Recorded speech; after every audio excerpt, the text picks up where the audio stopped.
Здравейте! Благодаря на организаторите за поканата да присъствам тук сред вас и да обърнем внимание на някои много важни въпроси, свързани с възможностите на България и въпроси свързани с, не само с младите хора, основно с хората, които имат талант, тези, които имат амбиция и тези, които вярват в успеха си, защото вярата в успеха е много важна първа стъпка, за да се случи. Ще кажа няколко думички първоначално за това, защо е важно ние да участваме на различни инициативи като тази и какво ни мотивира, за да се включваме ефективно, да разговаряме с нашите приятели, да имаме резултати от това участие, а не само така физически да присъстваме тук. И няколко думички за инициативата на НАСА, която ще се провежда за трети пореден път в света и ние имаме така огромното щастие да участваме за втора поредна година. Защо е важно участието? Смятам, че всеки един преподавател е много важно да сверява часовникът си с промените в предметната област, в която той преподава, да сверява часовника си с иновативните технологии и много важно да има мрежа от колеги, приятели и партньори в областта, в която той така има самочувствието, че има компетенции. През 2010 година аз участвах на едно обучение в Холандия и съм тук на тази снимка в средата с книжка. Смятам, че книгата е много хубаво нещо и колкото по-често се срещаме с книгата, толкова по-хубаво, защото смятам, че в нашето общуване, в нашите инициативи, в които ние се включваме, най-важното са думите, така че книгата е предпоставка да използваме хубави думи и да вървим към хубавите резултати. Така че това беше едно участие в Холандия, в университета Делфт, където бяхме докторанти от 18 различни държави и моето участие от страна на България. Това обучение беше организирано от CTG, Център за технологии в правителството в университета Олбани, Ню Йорк. След това имах покана да участвам на 6-та конференция за технологии в правителството в Ню Йорк, където всъщност участвах в един семинар на НАСА. И когато се върнах след конференцията, това беше по-миналата година, 2012, и получих на имейла си покана: Милена, това е твоята покана да бъдеш ръководител на това състезание за България. Нали, какво мислиш ти? И това мога да кажа, че в някаква степен беше един риторичен въпрос, защото може би всеки един от вас, който е тук в залата, ако има такава възможност да направи нещо за България, може би ще се включи така по най-добрия начин. Разбира се, аз се съгласих и миналата година, 2013 година, България участва за първи път на състезанието на NASA Space Apps Challenge. Резултатите са повече от изключителни и са основания ние много да се радваме. Смятам, че днес са много потребни такива резултати, които да ни карат да имаме самочувствие на глобално ниво. Много интересно, тук съм написала 2050 година, много е интересна рефлексията за нашето участие в инициативи като тази и какво е значението на времето, когато ние сега сме тук, например за събитията, които ще се случат през 2050 година, когато може би аз ще бъда на колко години, няма да кажа. Така... Space Apps Challenge е инициатива, която се ръководи от НАСА и е първата в света инициатива за разработване на технологични решения с отворен код, която е първа по тези мащаби, когато дава възможност на хората от целият свят по едно и също време да мислят по зададени от НАСА въпроси. Челенджи. Миналата година имахме едни категории, тази година категориите са малко по-различни. но всъщност феноменално е, поне според мен, че се дава възможност на всички по света да имат принос за решаването на проблемите на планетата Земя, както и на космоса. Така че НАСА задава предизвикателства, които тази година ще бъдат обявени на 12 март и след 12 март веднага всеки, който има амбицията, мотивацията и желанието, ще може да започне да проучва и да мисли каква идея да разработи, за да може в рамките на 12 и 13 април, когато е самото провеждане на събитието, в рамките на тези 48 часа да се финализират идеите и така да се представят под най-добрия начин на национално ниво. Много интересно е, поне за мен, много интересно е състезанието на умовете в света. Защото някой път ние много често коментираме в България, че имаме различни obstacles, различни препятствия, пречи ми първо, второ, трето, а всъщност, когато става въпрос за разработването на идеи, много от нещата би следвало само да ни мотивират да покажем на света, че въпреки обстоятелствата, въпреки многото бариери и, как да кажа, събития от нашето минало, ние можем да се подреждаме на първите места. Това са резултатите от миналата година. България се подреди на 4-то място от 44 държави.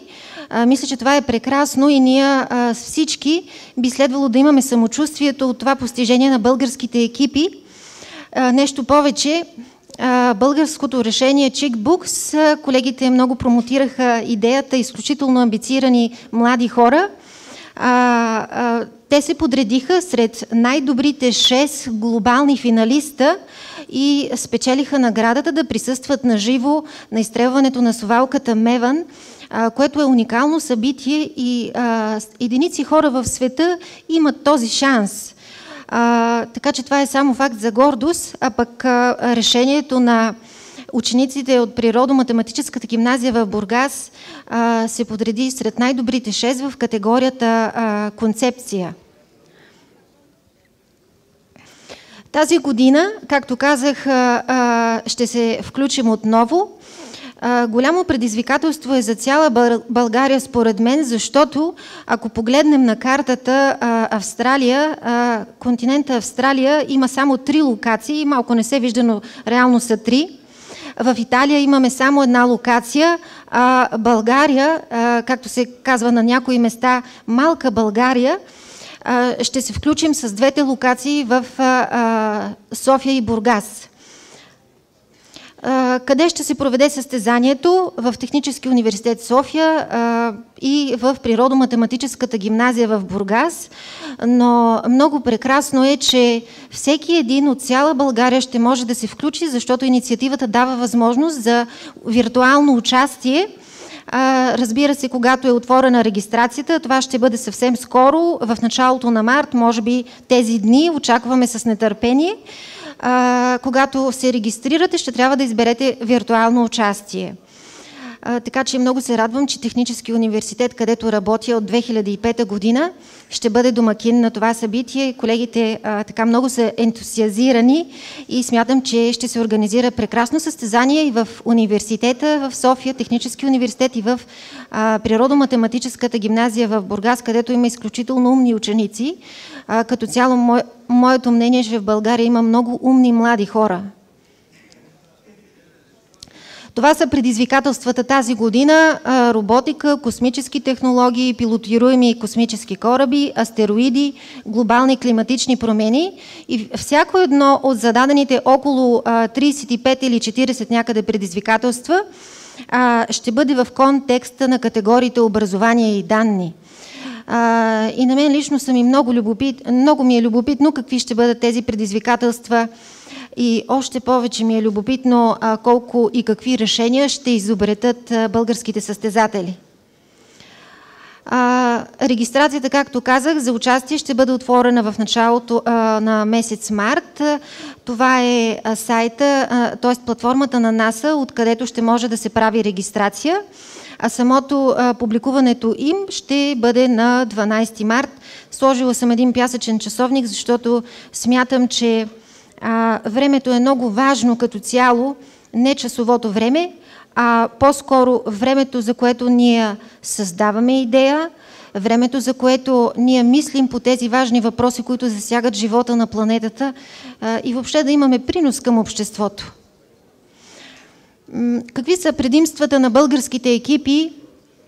Аз винаги съм казвала, че България има много така добри и подготвени млади хора и не само млади хора, но смятам, че ние българите се отличаваме с амбиция.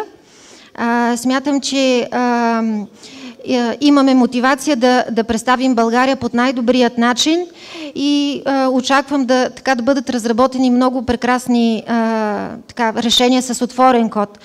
Нещо, което е много важно, което смятам да обърна внимание, е, че миналата година възникна този въпрос. Тази инициатива е чудесна, ние ще се включим, we will be passionate to do our best, но това, което ще разработим, на кой е след това? Искам да кажа, че всички решения от 2012 и 2013 година са на всички.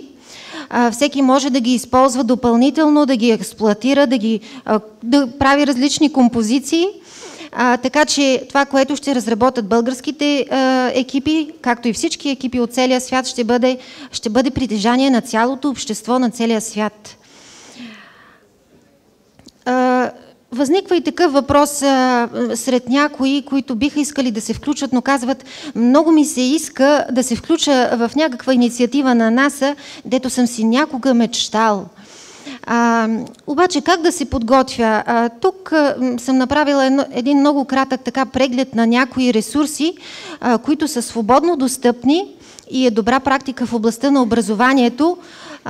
Massive Online Open Courses, водещи университети в света, като Кембридж, Харвард, Масачузетският университет също разработват свободно достъпни ресурси, които човек може да се запише в такива обучения, да завърши обучение, и смятам, че те носят синергичен ефект, защото не само научаваме нови неща, но ние попадаме в една мрежа сред хора, които също се интересуват от тези въпроси.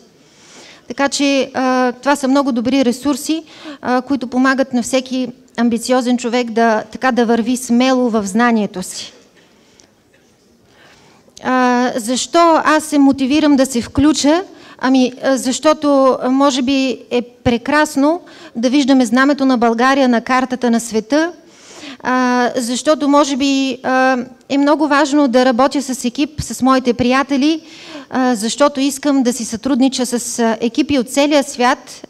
Инициативата дава тази възможност, или защото искам да науча повече и това да бъде основа за моето последващо развитие в образованието, в кариерата и самочувствието.